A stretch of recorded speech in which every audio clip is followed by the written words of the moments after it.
Today we're comparing two of Apple's latest smartphones, the iPhone 16 and the iPhone 15 Pro. If you're on the fence about upgrading or just curious about what's new, the video is for you, so let's dive right in. First, let's talk about design and display. The iPhone 16 features a sleek new design with slightly thinner bezels and a fresh color palette. In contrast, the iPhone 15 Pro maintains its classic look with a brushed stainless steel finish. Both have stunning 6.1-inch Super Retina XDR displays, but the iPhone 16 includes enhanced brightness levels and better color accuracy. Next, we have the camera systems.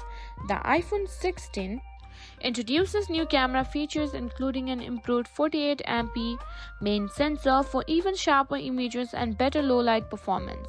The iPhone 15 Pro, with its impressive triple camera setup, still takes fantastic photos, but you might notice some enhancements with the new model. In daylight, both cameras shine, but the iPhone 16 pulls ahead in low light and with added computational photography features. Now, let's move on to performance.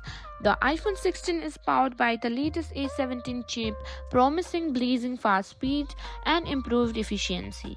The iPhone 15 Pro with the A16 chip is still very capable but might lag behind in demanding tasks like gaming or heavy multitasking. You'll notice quicker app launches and smoother performance in the iPhone 16, especially in resource-heavy applications. Now, on to the battery life.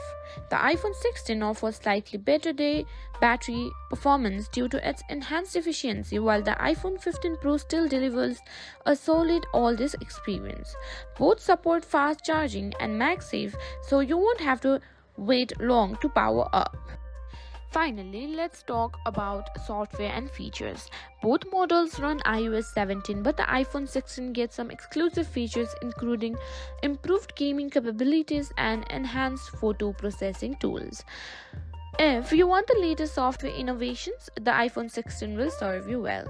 So, is it worth upgrading from the iPhone 15 Pro to the iPhone 16? If you're into photography, gaming, or want the best experience and the newer enhancements, the iPhone 16 is the way to go. But if you're happy with the 15 Pro and if you still have it, it's still an amazing device. Let us know in the comments which one you're leaning towards. If you found this video helpful, don't forget to give it a thumbs up and subscribe for more tech tips and tricks.